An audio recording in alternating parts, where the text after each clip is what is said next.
ರಾಯರು ಮಂತ್ರಾಲಯಕ್ಕೆ ತೆರಳುವ ಮುನ್ನ ಈ ಗುಹೆಯಲ್ಲಿ 12 ವರ್ಷ ತಪಸ್ ಮಾಡಿದ್ರಂತೆ. ಹಾಯ್ ಹಲೋ ನಮಸ್ಕಾರ, ನಾನಿಮ್ಮ ಅಂಜಲಿ ಸಾಲಿಗ್ರಾಮ.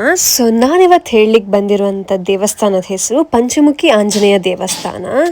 ಸೊ ಈ ದೇವಸ್ಥಾನಕ್ಕೆ ಸುಮಾರು 600 ವರ್ಷಕ್ಕಿಂತ ಹೆಚ್ಚು ಇತಿಹಾಸ ಇತ್ತಂತೆ. ಸೊ ಇಲ್ಲಿನ ವಿಶೇಷತೆ ಏನಂತೇಳಿ ಹೇಳಿದ್ರೆ, ರಾಯರು ತಪಸ್ ಮಾಡ್ತಿರುವಂತ ಆ ಟೈಮಲ್ಲಿ ಆಂಜನೇಯ ಸ್ವಾಮಿ 5 ಮುಖಗಳನ್ನು ಹೊಂದಿರುವ ಪಂಚಮುಖಿ ಆಂಜನೇಯ ಸ್ವರೂಪದಲ್ಲಿ ರಾಯರಿಗೆ ದರ್ಶನವನ್ನ ನೀಡ್ತಾರಂತೆ.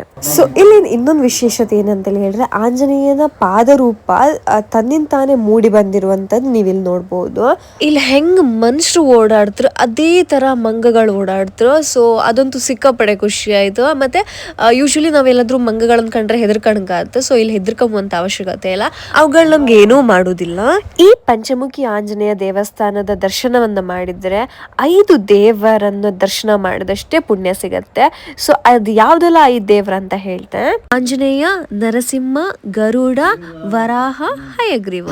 ಏಕ ಸಮಯದಲ್ಲಿ 5 ದೇವರ ಅನುಗ್ರಹ ಪಡೆಯಬಹುದು. ಸೊ ಅದು ಬೇರೆ ಎಲ್ಲೂ ಸಿಗ್ಲಿಕ್ಕೆ ಸಾಧ್ಯ ಇಲ್ಲ, ಈ ಪಂಚಮುಖಿ ಆಂಜನೇಯ ದೇವಸ್ಥಾನದ ಸನ್ನಿಧಿಯಲ್ಲಿ ನಿಮ್ಗೆ ಸಿಗುತ್ತೆ. ಸೊ ಇಲ್ಲಿ ಜನರು ಈಗ್ಲೂ ನಂಬ್ತಾರಂತೆ, ರಾತ್ರಿಯ ವೇಳೆ ಪಂಚಮುಖಿ ಆಂಜನೇಯ ದೇವರು ಸಂಚಾರ ಮಾಡ್ತಾರಂತೆ. ಸೊ ನಂಗಂತೂ ಈ ದೇವಸ್ಥಾನದ ಬಂಡೆಗಳ ಹತ್ರ ಹೋಗ್ಕೋದು ಸಿಕ್ಕಾಪಟ್ಟೆ ಹೆದರಿಕೆ ಆಯ್ತು. ಎಂತಕ್ಕಂತ ಹೇಳಿದ್ರೆ, ಆ ಬಂಡೆಗಳ ಆಕಾರ ಕಂಡ್ರೆ ಈಗ ನಮ್ ತಲೆ ಮೇಲೆ ಬೀಳತ್ತಂತ ಅನ್ಸತ್ತ. ಮತ್ ನನಗಿರುವಂತ ದೊಡ್ಡ ಡೌಟ್, ಅಷ್ಟು ದೊಡ್ಡ ಬಂಡೆ ಕಲ್ಲು ಅನ್ನುವಂಥದ್ದು ಆ ಸಣ್ಣ ಬಂಡೆ ಕಲ್ಲಿನ ಪ್ರೊಟೆಕ್ಷನ್ ಎಲ್ಲ ಹೇಗ್ ನಿಂತಿದೆ ಅಂತೇಳಿ ಹೇಳ್ಕೊಂಡ. ಸೊ ಯಾರೆಲ್ಲ ಮಂತ್ರಾಲಯಕ್ಕೆ ಬರ್ತೀರಿ ತಪ್ಪದೆ ಈ ದೇವಸ್ಥಾನಕ್ಕೆ ಭೇಟಿ ನೀಡಿ ಅಂತೇಳಿ ಹೇಳ್ತಾ, ಇದೇ ಥರ ಇನ್ಫಾರ್ಮೇಟಿವ್ ವಿಡಿಯೋಸ್ಗೆ ನನ್ನ ಅಕೌಂಟ್ನ ಫಾಲೋ ಮಾಡಿ ಅಂತೇಳಿ ಹೇಳ್ತಾ, ಈ ವಿಡಿಯೋ ಇಷ್ಟ ಆದರೆ ಲೈಕ್ ಮಾಡಿ, ಶೇರ್ ಮಾಡಿ ಅಂತೇಳಿ ಹೇಳ್ತಾ ಹೀಗೆ ಸಪೋರ್ಟ್ ಮಾಡ್ತಾ ಇರಿ. ನೆಕ್ಸ್ಟ್ ವಿಡಿಯೋದಲ್ಲಿ ಸಿಗ್ತೆ, ಅಲ್ಲಿವರೆಗೂ ಬಾಯ್ ಬಾಯ್.